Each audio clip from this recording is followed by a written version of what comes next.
Yo, this hot, this the spot, there it is, pod.com. We're interviewing the best comedians, so tune in quick and get your ears receiving them. We talking about life and life to stream right to you, from the microphone right to your home, dude. Side note, this might get embarrassing, but no, don't sweat, yo, cause there it is.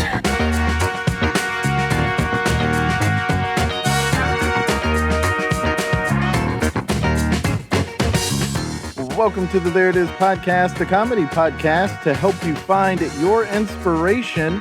I'm your host, Jason Farr. Let's do this. Thanks so much for joining us. Great guest today. We have comedian Chanel Ali. But first, just wanted to mention quickly that we have some new episodes on the YouTube page for you to check out. We posted those a few days ago, so definitely check that out. And they are enhanced episodes that a brother of the show, Trey, did. So go over to youtube.com/thereitis to check that out. And don't forget to like and subscribe. All right, today's episode, as I mentioned, is with stand-up comedian and actor Chanel Ali. And she's awesome. And she also offers some of the best advice I think anyone's given on this podcast before about getting a manager or agent. Or agent, I should say, because she has both. And she also offers some other really great insights. Let's just get right to it. Here's my chat with Chanel Ali. You're in Brooklyn now, but haven't you lived all over? I've heard Philly, I've heard Jersey, I've heard California. Did you move around a lot? Yeah, I moved around a ton. I was actually a foster kid, so I was in the system pretty much like from age 2 to age 6, and then I lived with some relatives after that. And one of the relatives was in the Air Force, so I traveled with him for a bit.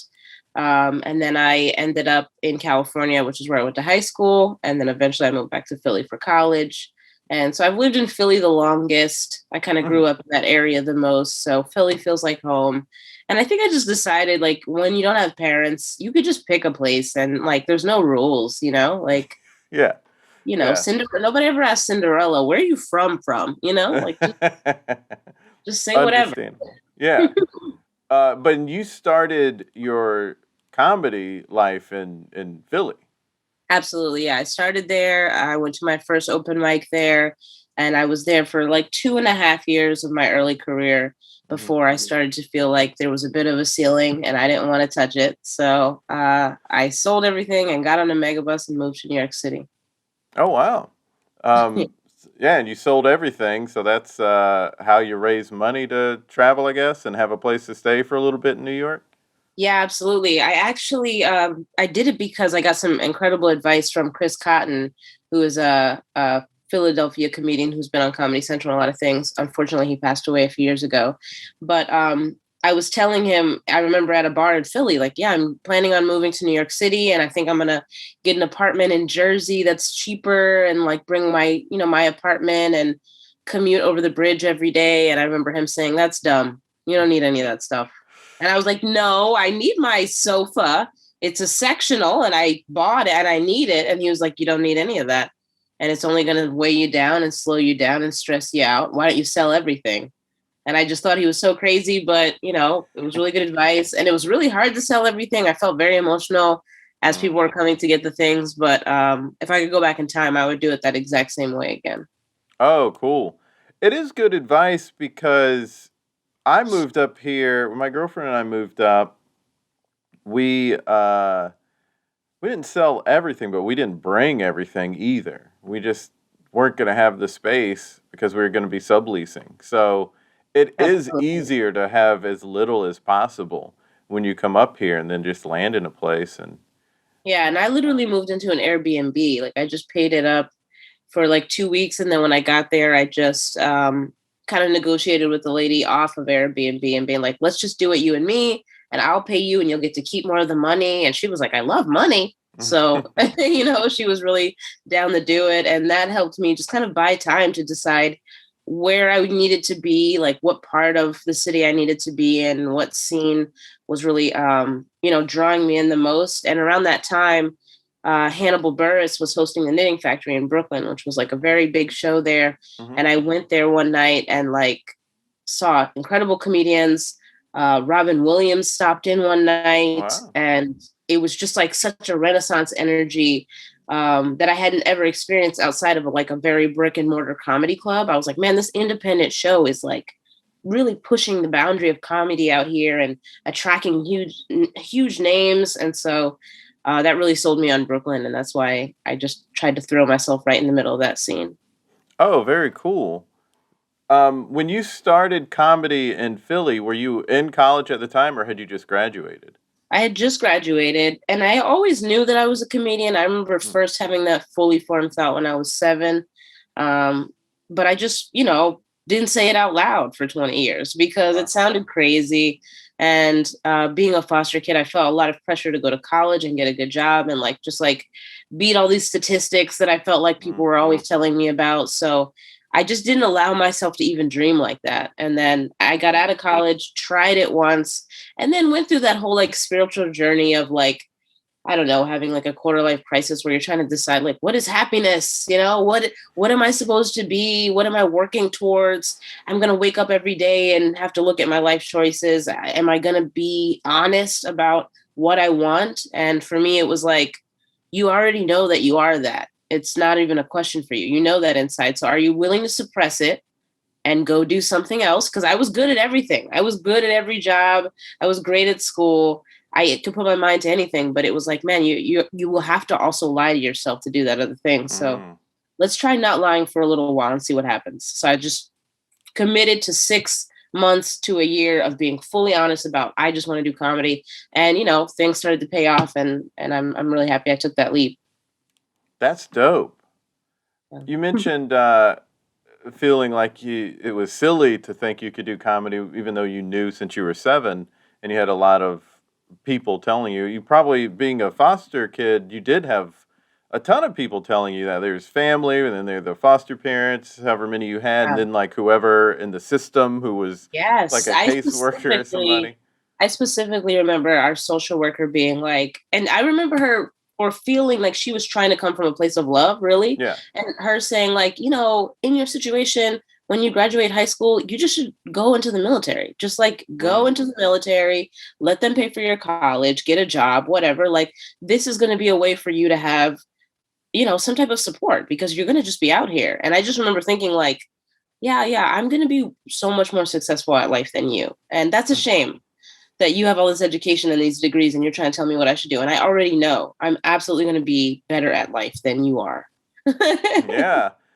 I mean, and it's great that you had that strength to have that attitude at that time because a lot of people just have one or two parents telling them that and not this like wave of adults telling them that. And, they still end up going the route that the adults are telling them they have to go or that they should go. And I feel like I kind of built power in myself by reminding myself that I wasn't always just without parents. I was also without boundaries and that I was able to really be authentically me. And I had a lot of friends whose parents were overreaching, telling them, hey, you can't just keep trying to do comedy. You need to go to grad school. You need to like go and stop worrying about theater, all types of things that I saw them struggle with and feel like I have to appease these other people and also myself. And I've only had to hold myself accountable. And I just feel like that's, propelled me 1,000 times. I hold myself to a very high standard. And when I'm disappointed with my work ethic, I think I probably am just as bad as my supposed parents could have been, but it's also like, I'm just, able to really decide who I am and what's important to me.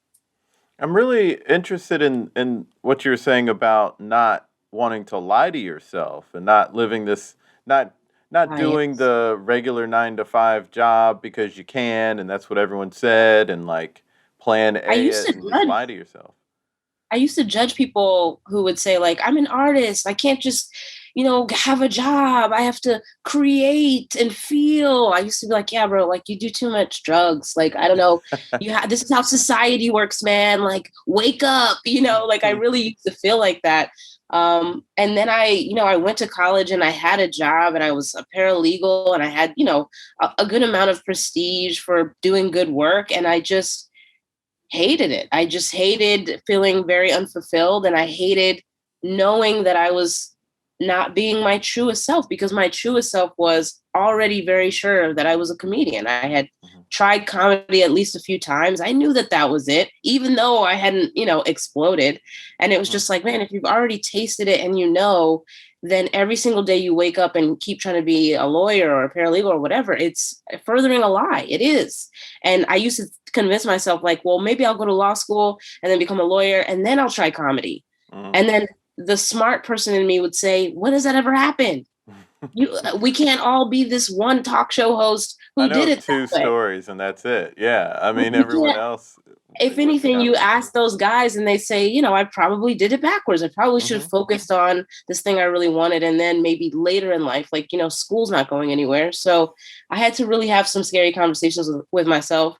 And so many people in my life were like, I just don't understand what you're doing. I don't understand. You're going out every night, hanging with mostly men at terrible bars in Philly. And it's like, what is this? And I just had to, trust in the process and feel like, well, even though I don't have any money and I don't know what the next day is going to hold, I slept better last night feeling like I was getting closer to it.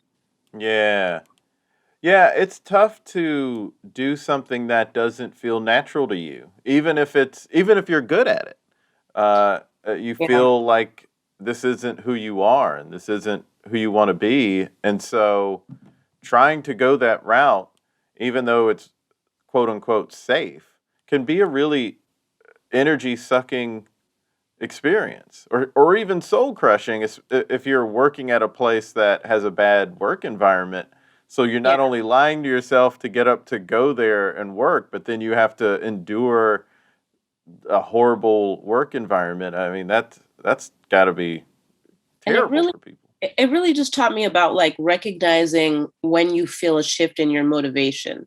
And I was always motivated to do whatever job I had because I needed the money. I was always motivated to try to get more money, to try to live better.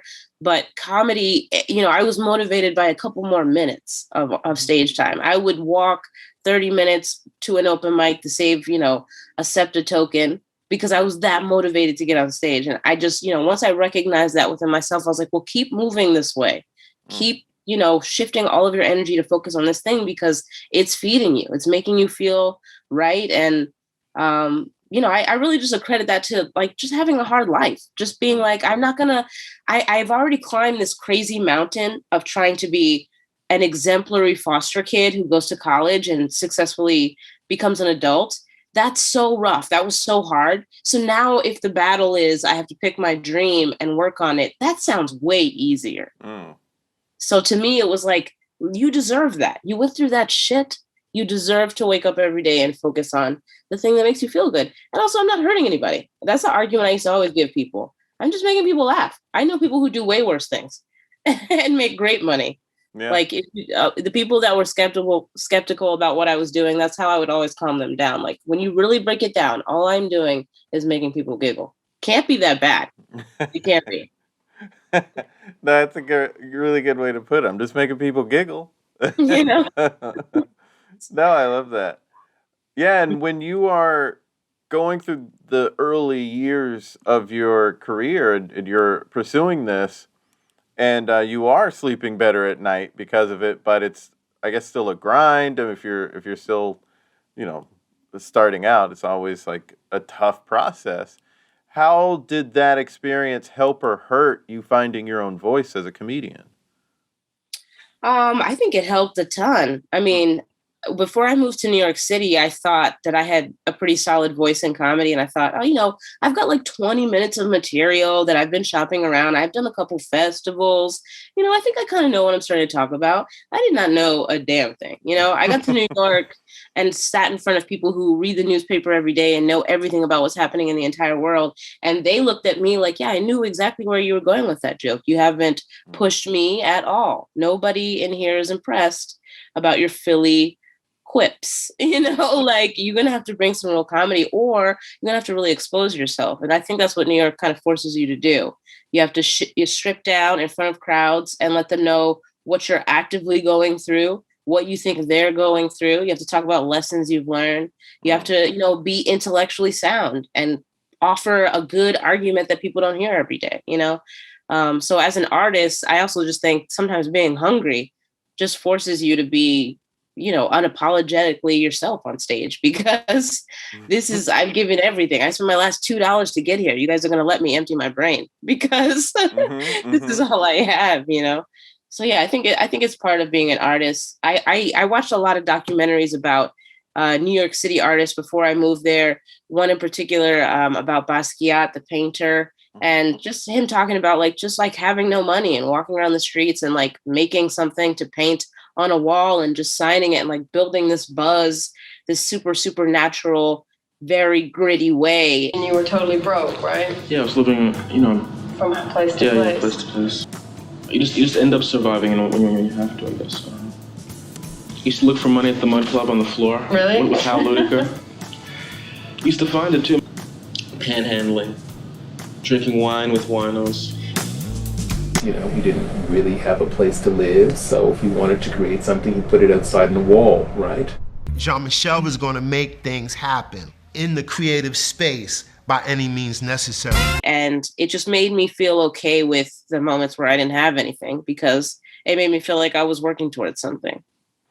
This is very interesting. I want to unpack what you were saying about being in front of these New York comics who felt like they knew exactly where you were going or already knew what direction you're going just because they've, exposed themselves to a lot of different ideas. I'm curious how you then recalculate so that you really can bring up ideas that they couldn't have seen coming. What is that process? Did they go into that with you? How they would have approached it? I think sometimes some comics would ask me about things from my childhood or things from my adolescence that they thought were unique. For instance, I met my dad when I was 18 after a court ordered paternity test. He turned out to be a very wealthy guy in New Jersey, and I lived with him for a little bit. And then I realized he was a really terrible person. And I was like, you kind of suck. I just really don't want you in my life anymore. So I kind of broke up with my dad. I gave him an ultimatum. Hey, you're going to have to treat me good or I can go back to having no dad, because I was doing pretty good at that. So Right. Let's do that. And I had a lot of comics always saying you should write about that. You got to talk about that. Really pushing me to challenge my emotions, to find some art, not even just find some funny yet, but find some art in there about talking about this unique thing that you went through. And I used to always push back and say, I can't talk about that. I don't have any jokes about that. It's not funny. I'm really sick of this guy. To me, it was I can't. And now I have so many bits about him, so many bits about moments that were already within me that I needed these comics to force me to run towards so that I could remember, that was an interesting conversation I had that set up to that thing that was terrible, So it just they forced me to decide these moments and these things have helped you become who you are and helped you define what you think is funny, how you pull humor and healing out of things. So don't be afraid to dissect those and go back in and even talk about it out loud. Just say, here's what happened. Here's a crazy, conversation I had with my dad about, I might break up with you if you don't do better. And that sounds crazy to say, but let's unpack some of it. So, and I really, really give credit to specifically Black men in comedy for always saying, I heard you talk a little on stage about that thing about your grandmother that sounds very hard. I want you to talk more about it. Go even deeper in that thing and really tell us what was happening and paint that picture and explain how you feel, really dive into it, because there's something in that honesty, Yeah. And it's true. That's really interesting. It brings up a couple of ideas to me. One is that, for one, if you're talking about personal experiences that are unique to you, that's one way that they're not going to be able to anticipate where you're going. But then also, if you are dissecting those experiences that you've had, it does inform you of what your filter is, that you can now process whatever bit you want to do. If you're not talking about personal life, you're just maybe talking about the world. Yeah. And I think that everyone has. A lot of new comics, especially, they get on stage and they're like, I'm going to tackle political events. It's time for me to offer a new type of moderate thinking that we haven't considered. And then maybe I'll be funny if I don't shout too much. And they usually fail. They usually fail because they don't have anything that's rooted in real wit. And it's not really very funny topic wise. But the same thing that they're trying to achieve by trying to shake up this crowd with their new age beliefs, we could do by diving back into ourselves and explaining how we became this way, you know? So it's like we accomplish the same thing, but I do it with, you know, a little more storytelling, a little more warmth, you know? So it's just like, it's just a different way of trying to reshape the way we think about things. Cause I talk about difficult things. I talk about race and relationships and, you know, not having parents. I talk about hard things, but I do it in a way that doesn't sound like I'm always preaching. Instead, I'm just, you know, taking you along for the journey that I've had and asking you if you can relate. And luckily, more often than not, people can. Yeah, that's super interesting. And it is, I think it would be a challenge to just sort of present your perspective about the news without that setup of, and here's who I am. Because then it can be a little funnier when you are just filtering the news through your perspective, because they know who you are and they know how you think now because you've gone through, well, here's how I grew up and here's who I am. I have given comedians that exact note when they've gotten off stage and they've been like, man, like that crowd wasn't really going with me. And I was like, yeah, because you didn't make them love you first. You started out with, here's my opinions, and here's how I'm going to change you and push you and shake you and blah, blah, blah. No relationship in the world works like that. Right. Unless they already love you, unless they already know you and bought tickets and came to your show. They don't know you. You're some comedian on a lineup. Your first couple bits have to be, here's how you can relate to me. Right. And here's why I am the way I am. Then we're going to start to talk about the heavier things. I never started a set with, hey, I don't have parents. We're going to work up to that. We're going to get there, you know. I'm going to take it easy on you guys and we'll work up to me exposing more of who I am. But also, like, I'm going to get you on my team and I'm going to make you trust me so that you don't think I'm going to just hit you with a sob story and make you feel uncomfortable, because that sucks. Yeah. You know? When you're doing an hour, how are you structuring the show then? Because you just said that you're not going to start with the I didn't have parents. You're going to do that towards the end. So how do you start, and what does come in the middle? Well, I had to do an hour a lot in 2019 and like early 2020 because I was preparing for my album. And so my most, I guess, the easiest way to explain my method is that I always start with the present. So I always start with jokes that are very related to what I am currently living, what I'm currently going through. So right now, if I was doing an hour, I would absolutely start with my pandemic material. Here's some things up here, a couple of pandemic jokes that I wrote about how our lives have changed. I'm relating to you. We're talking about who I am now. Then I'm going to go backwards and talk about how I got here. So, hey, I'm from Philly, and here's how I grew up a little bit. And here's some cute Philly jokes to get you understanding the area. All right, now you like me a little more. You think I'm smart. I went to college. Boom. Now we're going to talk about my family history and how I defined race and relationships. And I have a brother and I just met my dad. Guess what? I don't like him. All right, let's talk about some really funny dating stuff now, you know? So I'm going to group all these jokes together and, you know, really kind of have them in kind of like short stanzas of 5 to 6 jokes. And every topic is going to be a bit of a little like roller coaster of taking them on peaks and highs of things that I know are going to emotionally challenge them and things that I know will draw them in and bring them back and make them feel a little lighter. But still, you know, everything's going to be funny. We're all going to have a good time. Right. But yeah, you're taking them on a journey. You're taking them on a ride. And I want to softly introduce them to the harder things. Yeah, that's very interesting. And I've when I would see an hour set, I was just sort of taken along for the ride. But I always wondered, when it comes to an hour, like how are people really, from a storytelling point of view, structuring this? I've not really heard anyone break that down.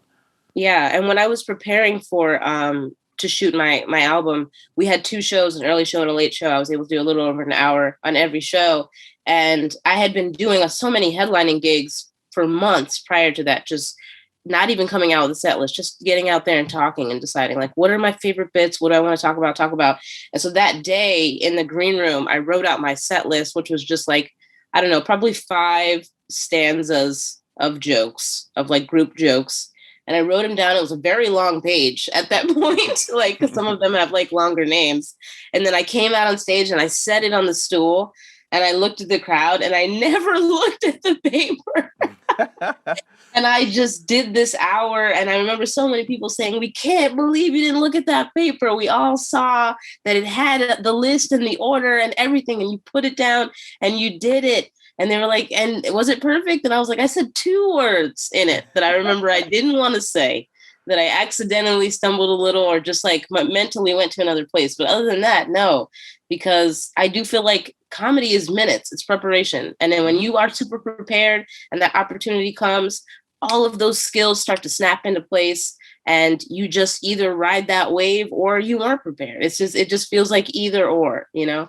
And that's what I always say to young comics who ask me, like, how do you get good? It's like, you just have to do comedy as much as you possibly can. Because if we compare comedy to basketball, which I love to do, imagine if you're starting basketball and someone gave you a basketball and said, you can only use this for 5 minutes to practice. In front of these people, you can do a little practice. And then that's it. You come back the next day, maybe we'll give you more. But it would take you so long to get good at that sport. If you only could do it under these constraints with these tools, and they only give you this many minutes. So you just have to get as most minutes as you can to get good. Right. And then being in the cities where you can get up a few times a night. Also, multi-genre mics helped me so much in Philly. Like, I went to open mics that had rappers, poets, pianists, like, they were just doing whatever, and they never ran a light. They didn't care that I was doing 20 minutes and had no jokes because I had never been doing comedy. They didn't care. They would just give me the mic and let this girl go, you know? Oh, that's cool. So you were saying that helped because you had the freedom to just kind of fail and try different things? Yeah, and just really the time, the actual minutes. Yeah. Because, you know, most open mics, they're going to give you 5 minutes or less. In New York, they're absolutely going to give you less, maybe 3 if you paid. But in Philly, sometimes I would go play a crowd that was like over 100 people, and it was an open mic, a multi-genre mic, and they would let me do 20 minutes. And so, like, that just gave me a huge leg up on all the Philadelphia competition because most people weren't getting as many minutes as me. And I was out there.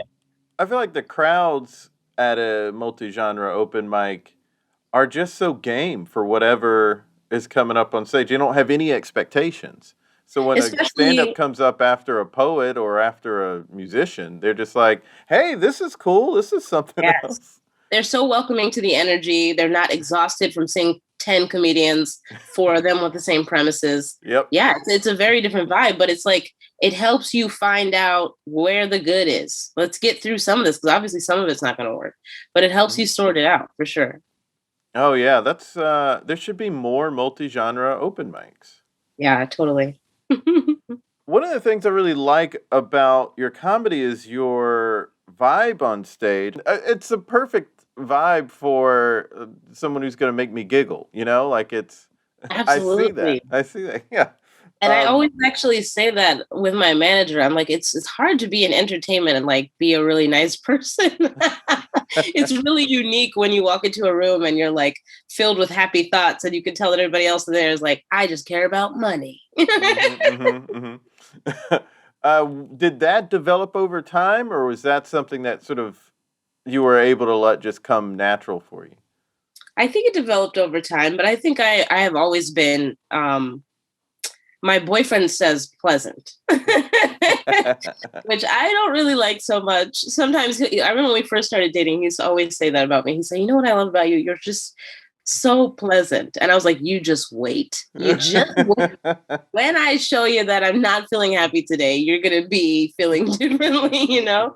But also, when I first started comedy, I had a lot of stage fright, even though I absolutely knew I was supposed to do it. And I could feel that I had all of the skills and like the personality to do it. I was just terrified of talking to people at length, you know, especially in that type of realm. So I broke myself of stage fright by telling jokes on the Broad Street line in Philly, which is just, you know, a train that takes people up and down the main street in Philly, but it takes them to a lot of the sports complexes. So sometimes it'd be like hockey fans or basketball fans or like baseball fans, very rowdy, whatever.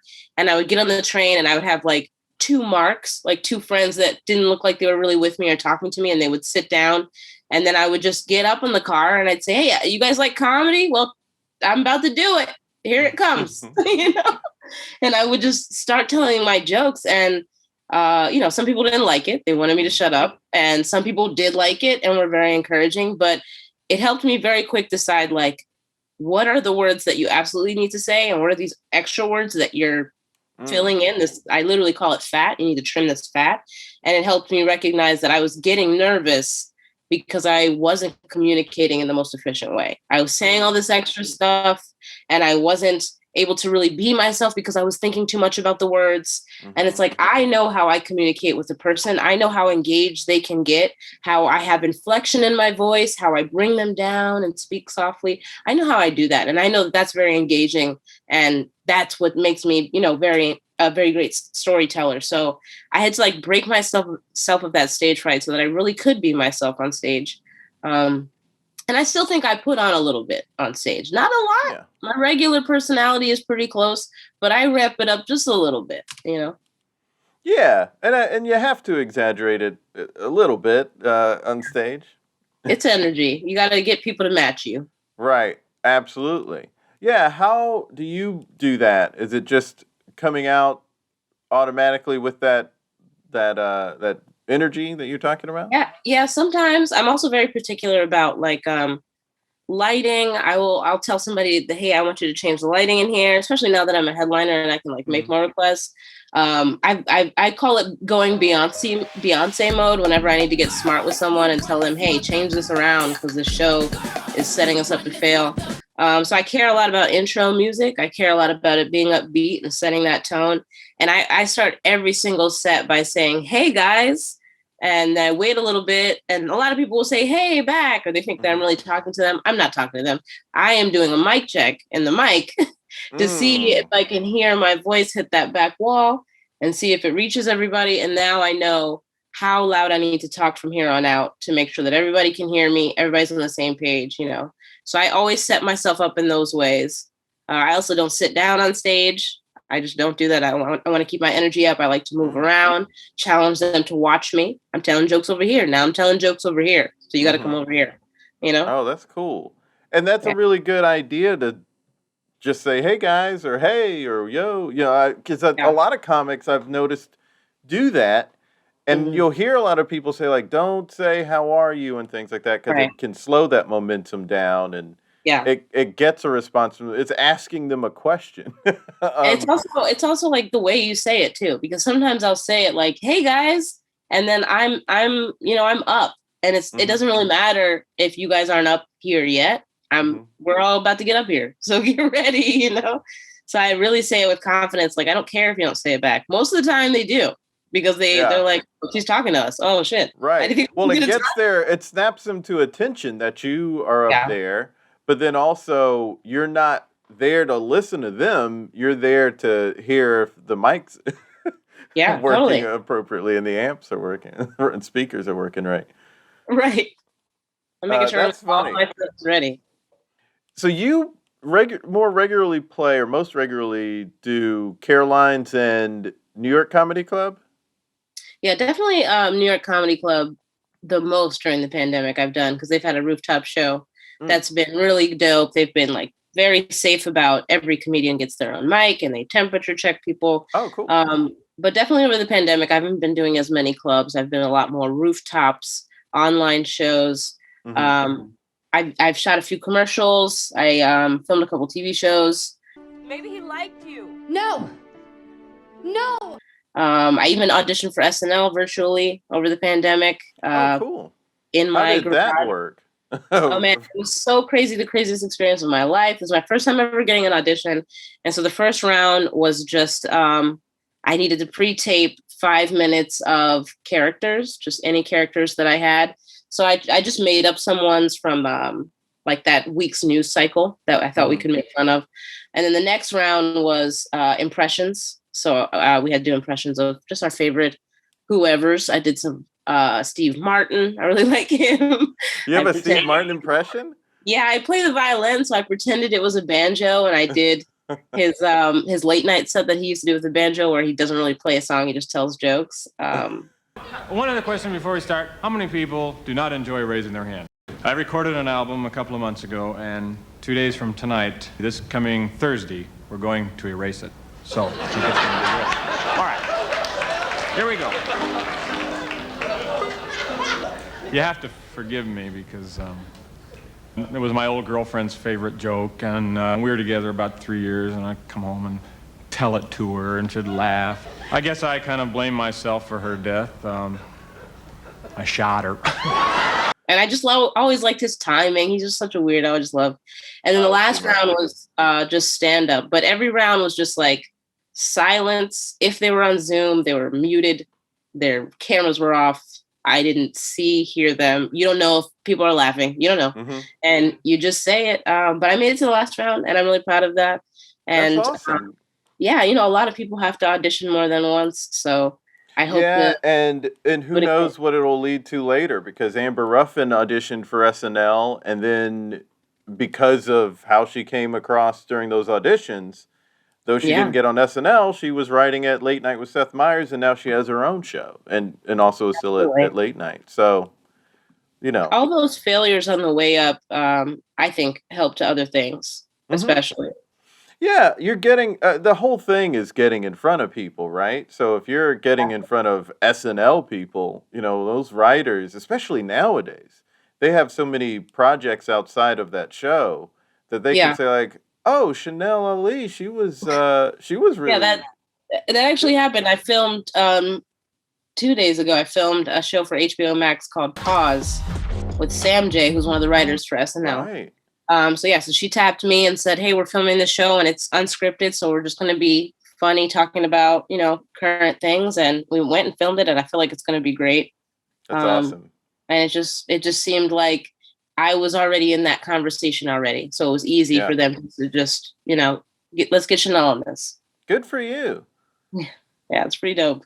And it's so crazy when I'm going through all those emotions, like quickly finding out, you got to tape a television show in a few days, you got to do this thing, and you got to be like, whatever. It's like, sometimes my brain is so focused on the work that I don't even congratulate myself. Like, I don't even take a moment to feel whatever. And then as soon as it's done, I'm like, man, that was insane. Like, I can't even believe we just filmed that television show. And like, I met so many people that I admire, and it's like so crazy. But in the moment, I'm like, yeah, zen, cool, let's do it. How is that when I've auditioned, not for SNL, but for acting gigs over Zoom, and it is super awkward because it's over the computer. It's just a strange place to do it. I booked something actually the other day, and it was, I mean, I don't want to make it about me, but it is just a weird process, because when you record something and then send it in, you're like, well, that seemed like shit. And then like, I have no idea how that went. And then you do the callback, and I was like, well, this is super awkward. I can barely hear them, and I have to like lean in to the computer, and I'm like, I see myself on the Zoom, like leaning in, trying to hear them. And they're like, hurry up, quick, do it good, one time, ready? Right. I was like, all right. And then I just do it, and I somehow booked it, but the whole time I'm just thinking like, this is so awkward. So totally. I can't imagine going from doing stand-up, where so much of it is like paying attention to the waves of laughter so that you can get your rhythm right, how to do that on a Zoom where you're not hearing anything. It's gotta be. And like, I hadn't, at this point in the pandemic, I hadn't told jokes in like 6-7 months. I had just been inside at this point. This was like last summer. So I was like, man, I'm so rusty. I'm literally holding a flashlight and pretending it's a microphone because I don't have a microphone. And I just was like, there was a couple of moments where I looked in the mirror like, can I do this? This feels crazy. And then every time I sent in a tape and I got to the next round, I would like walk in and tell my boyfriend, I got to the next round. He'd be like, this is crazy. I'd be like, this is crazy. So it's just like, you have to just take it step by step, baby steps, and hope that you can show that you have some talent in a little bit of time they give you, because man, and back when we were doing like in like real life auditions, I used to hustle all the time just to get a second to breathe in an audition room. I would say like, oh, before we start, could someone get me a tissue? I need to blow my nose.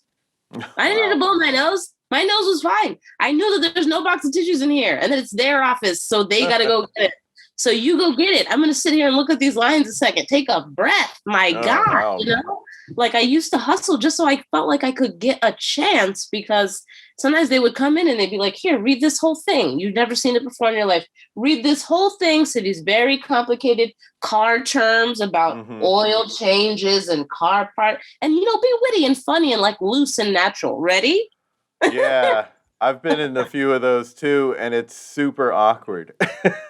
Like, I'm just like, give me a chance, I never feel like I get my footing. That's such a brilliant move to be like, oh, can I get a tissue?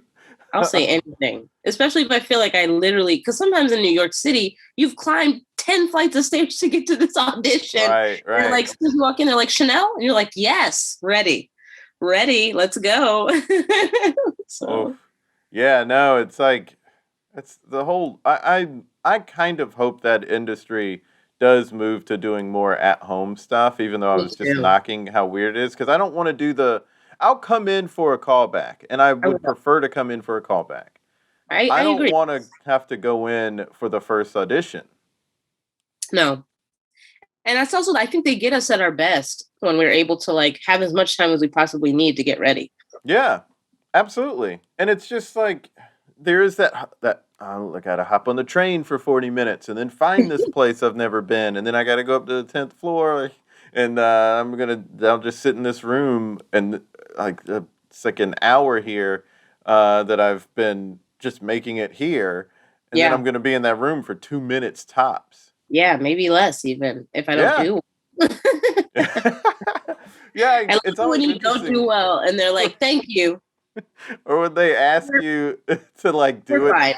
Yeah, I would almost prefer that to when they ask you to try.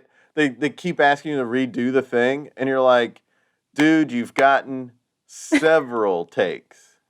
I did this one commercial audition where it was like I was supposed to be on a runaway scooter, like down a hill. I'm on a scooter, it's going crazy, and they were like, "Scream!" And I was like, "Ah!" And they were like, "Yeah, you sound more like frightened, like scream, like you're angry at it." And I was like, I was like, I need more time to identify this scream that you're saying, because they just kept saying, "No, you sound scared." I was like, I am scared. I am starting to feel frightened about what you guys are even trying to film here. And they're just so unclear, but want you to be so specific. And it's like, no. You're wanting something very, very specific, but that's not what you're telling me through your words. Like, help me help you. I hate it. I went to an audition, and I walk in, and there's 4 people in the room, and I'm not sure who was running it.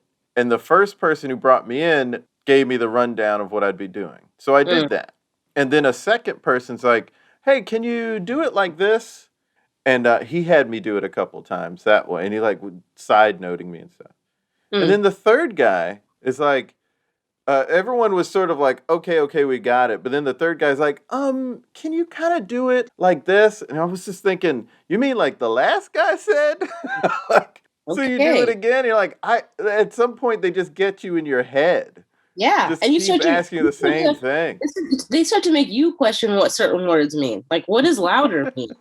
Now, is it longer? Am I saying it longer, or am I don't even know what you guys are asking. They should all be made to audition under those parameters that they give people, so that they know how bad it is that they are directing people in these auditions. Some people are great though. Some people really are great.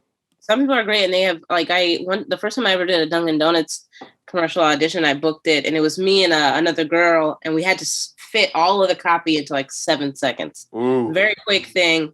And he was like, "How much emotion do you think you could get in there? Because you have to split it with her, so you each get 3 seconds." And me and this girl had such good chemistry going back and forth of just being like, "I want to say it like this. Well, now I'm going to say it like this. Well, now I'm going to say it like this." Like we were just playing around so much. And it was just like, you could feel that he was giving us good direction and good information. And we both booked the commercial right away. And it was just, he was clear. He knew what he needed. He knew exactly how much he needed to test us. And he was like, "These girls got it. We got it. Let's do it." And when we actually shot that commercial, we got it in like 3 takes. We got it in like 5 minutes. Oh, that's dope. Yeah. You get to go home early, and then you get some free snacks. Love it. Love it. The Dunkin' Donuts commercial I saw was when we were done up like a Patriots fan. Yeah, that was that's my second one. I've been in 2. Oh, very cool, very cool. Was it like the same character, or are they just like, let's just work with her again? I don't even think they even knew that I've been in previous commercials. It just happened to be another audition that came up, and I booked that one. That one was so funny because it's me and a guy on a couch watching the football game, and I'm cheering about the game, and he's hyped about the Dunkin' Donuts. And when we first sat down to do it, they wanted us to be a couple. They wanted us to be an interracial, not very well matched couple, right? And so we sit down, and as I'm realizing that's what's happening, I'm like, oh my God, this is how this happens. Like, I've seen it on TV, but now I'm about to be a part of it. So they say, all right, we want to get like some still shots. Can you like cuddle up to him? Like, and I am a committed actress. Mm-hmm. I got on this guy. Like I cuddled. We were at home on a Saturday. Couldn't nobody tell me anything. And still, you could feel everybody behind the camera go, no, this does not read. And so they said, we're going to play it as friends. And everybody just went, oh, thank God. Because like nobody wanted to be a part of what was happening. That's interesting. And I just think it worked better. It just didn't look realistic or real. It just was like, no. Yeah, sometimes people get an idea in their head when they're writing the bit or the commercial, and that's what they just want to insist on, even though it doesn't feel right or work in the moment. Was this? Do you think it didn't feel right because from what I saw of the commercial, I don't even understand why they were trying to go in that direction of you're a married couple. Order ahead on the Dunkin' app to get running on game day, whether you're a Ravens fan, Yes! or a Dunkin' fan. Yes! It didn't make sense. It didn't make sense that like his idea of romance would be to get us Dunkin' Donuts in the afternoon and watch football, and that I would be happy about it. It just like it could exist. That relationship could totally exist, but we needed one more explainer to understand. Right. And the fact that we didn't have it within the context of this commercial, like I have a degree in advertising. Like I used to think I wanted to make commercials. I've studied a lot about it. I was just like, it does not read. There's too many what's happening here that nobody even know that we're trying to advertise Dunkin' Donuts. It's just not it's not the focal point of the commercial at all. Great. Like who you are to each other. This girl's got her face painted. She's hardcore at home into this football game. She doesn't notice that his face is not painted the same. Like what? What world is this? Where she's like, "Oh, you're not gonna what?" Yeah, no, it really doesn't read like there's supposed to be a relationship between these two beyond anything other than they just know each other. They're just hanging out. Watching this game together. Wow. Yeah, and so like once they said that and we shifted our energy, like the way that I was seated changed, the way that it just got so much better and natural. And we had some really funny takes of just, me saying yes, being excited, like just saying yes in a bunch of different ways. Yeah, I saw the commercial and it plays in a normal way, and it would have been forced to try to have you all cuddling up on each other. Since it had nothing to do with the main point of anything going on. And I, again, want to emphasize, I got on this man. When they said, all right, cuddle up, I said, on my job, here we go. And I got on him. And I still was like, even though I am acting I know, intuitively, I know this looks terrible. I know it. When did wanting to act become part of your desires? Was that something that was part of the full cloth at 7 years old, or is that something that came later? I think later. Definitely when I first met with my manager, I told her, like, I want to audition more than any of your clients are currently auditioning. I want you sending me out for everything because I want to get started on failing so that we can get started on booking. And as of late, I've started to audition for more serious roles. And that is so challenging. It's such a different world, and I'm really liking it. But just like in general, I want to be a full-fledged entertainer. I want to, I want to act. I want to write. I want to direct one day. I want to tell my story. I want to, help other people tell their stories. I just want, when I first met with my manager, I told her, like, I want to be Little Miss Kevin Hart, It's going to be on that realm of success that I want. And it's important that I'm telling you that in our first meeting so that you'll understand what I'm going to expect or need from you. Because I know you have plenty of clients who are like, I just want to do the road, Right. But I knew that I wanted to have that full circle. Yeah, that's good that you had that conversation. I think when a lot of people, when they go for getting an agent or a manager, they don't know what to talk. They just know that they have to have an agent or a manager. And so Totally. they don't think about end game and what they want and what they need from this agent and how they need to look for that. So it's good that you're having that conversation with them. Yeah, I played really hard to get with all of my team. I made them really show me that you are really hype on Chanel Ali. You got to show me that because I am really hype on her and I think she's going to make it. I think she's a star and I need you to feel like that because sometimes you're going to be in rooms without me, Yeah. So, it's really played in my favor. Like my manager is amazing. My whole team is women. And when I started meeting with agents, I met with a bunch of like very fancy agencies and big buildings who were like offering me gift bags and fancy things. And the last woman I met with was just very like, I am all about you. I know all about you. I think you're a star and blah, blah, blah. And I played really hard to get with her. And then when we left the meeting, she like followed us into the hall and was still trying to pitch me like, I really want to work with you. And I was like, yeah, okay, we'll let you know. We get to the elevator. She's like, again, she stops the elevator. She's like, I just want to say, really consider us. We really want to work with you. I said, all right, we'll let you know. We get down to the lobby. I say to my manager, all right, call her and tell her she's got it. And she says, really, you want to think about it? I said, no, I just wanted to see how hard she was going to push. And that's what I want. So let's sign it up. Let's do it. She's the one I want. That's cool. Yeah. So you have both. What is, because you hear everything when you yeah, ask, totally. you hear Everybody everything. knows. People talk about it so much, and I can tell them like, you don't even know what an agent does. You don't even know what it is. Comedians are always like, I need an agent. I'm like, no, you don't. You absolutely don't need an agent. But yeah, a manager is mostly supposed to help form and shape your comedy specific aspirations. So they're going to help you finish your script. They're going to help you get a Comedy Central set. They're going to help you get all your jokes together for an album. Let's say you have an idea for a TV show and you want to write it. They're going to get those resources together, help you do that, help you get your podcast. They're going to help with those comedy things that are going to set you in the path to being a very well-rounded and like business savvy comedian. But they usually are not going to pick a person until they've already started to do certain things like that, like had a TV appearance or are starting to book very popular showcases, whatever. An agent is going to push you into more acting. They're going to push you into more hosting things. They're going to slide you into a new TV show. They're going to push projects that are outwardly that don't have anything to do with your comedy aspirations, but they think you would fit into. They're going to do those type of things. So the auditions that I get from my agent are very different. The notes that I get from my agent are very different. My manager is much more like, I care about you and your artistry and your development. And my agent is like, sell. Okay. Yeah. So it's very different energy. I think they're both very good. But yeah, it's different. An agent's going to help with touring and things that are, greater than just working on your jokes, That's a great breakdown. Thanks for sharing that. Yeah. Let's talk about Chanel #1, your album. It came out last year, and it came out with a lot of great fanfare. I saw some really great reviews for it. Sounds like it was an overall good experience.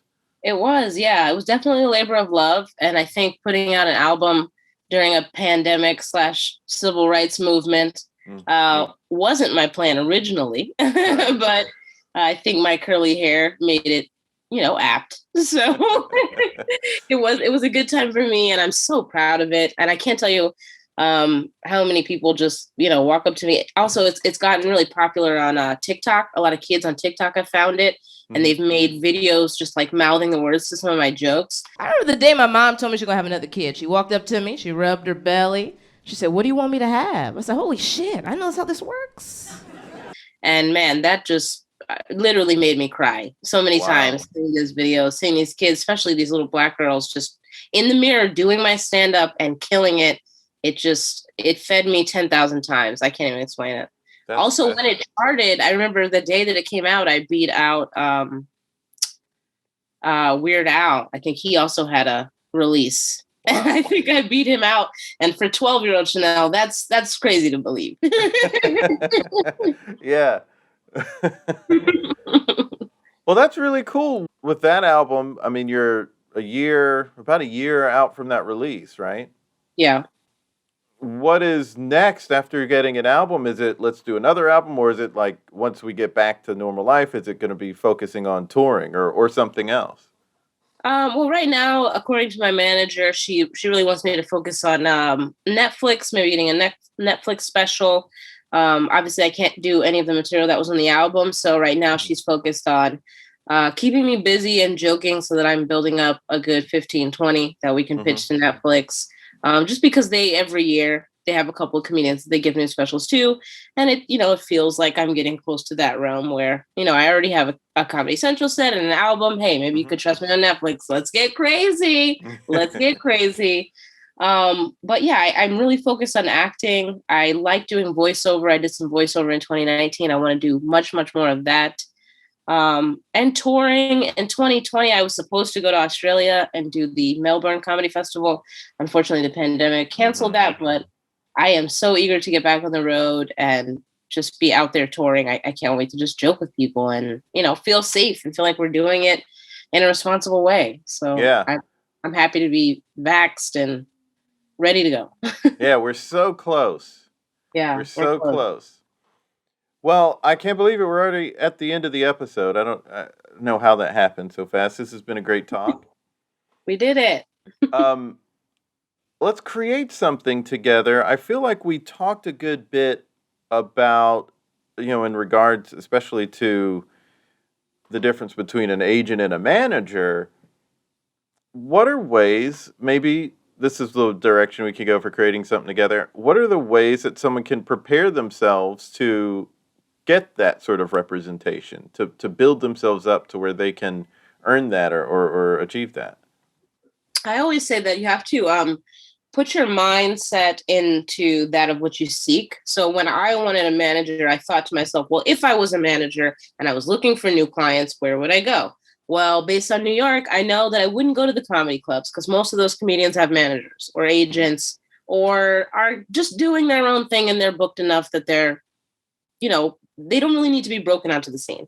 I'm going to go to independent shows that are also, well ticketed, that pull a good crowd, that force people to do very good comedy there. And that's where I'm going to stoke out new clients. So when you think like that and you know that, then you know that in those types of shows, you have to be showcasing all the time, which means as soon as you get to that show, you need to say hello to people. You need to shake some hands and be friendly and engaging and show them that you know how to work a room. When you get up on the stage and you do your set, you have to have a set list and it has to be, tight. And you have to do a set that is replicable in another way. So let's say you get on stage and you do a bunch of crowd work and you're killing. Everybody's loving you. They're laughing so much. That manager that's sitting in the audience is not going to be impressed because you can't do crowd work on Netflix. I mean, you can, but the crowd will be different. It's going to be a different person. You're not going to be able to recreate that magic. So what a manager is going to look for is jokes that a person could do on Jimmy Fallon, they could do on late night, that sounds close to being done, that has a beginning and an end and a middle and takes people on a journey, pulls them in, has a different perspective, So your set should be a seamless transition of those best bits that you have. And then afterwards, you have to hang around. You got to mingle, have a drink, make it virgin. If you know you got a problem, you got to be that whole package. Yeah. Because that's what they're looking for. If I was a manager, that's what I would be looking for. So keeping a temperature of the room, you should know who's in the room most of the time. Obviously you can't, remember every manager's face, but you should know if there is an important person in the room, like an actor or someone from SNL. And if you see that person, then you absolutely should showcase for them specifically. I often have changed my set based on who was in the room because I know they're going to be super attracted to these Philly bits, or they're going to be super attracted to this joke about my grandmother. I know they have a connection with their grandmother and they're going to like whatever it is, So like thinking about showcasing and how important that is to do when we have, good stage time is really like central to getting a manager. That's really what it is. I think a lot of people think you can just look up in the directory and email people a tape. You could do that. I don't know anybody that's ever gotten a manager that way, but you could do it. I think, when you put yourself in that mindset, then you understand more of what that person is looking for. And then you're able to show them what parts of you already have that.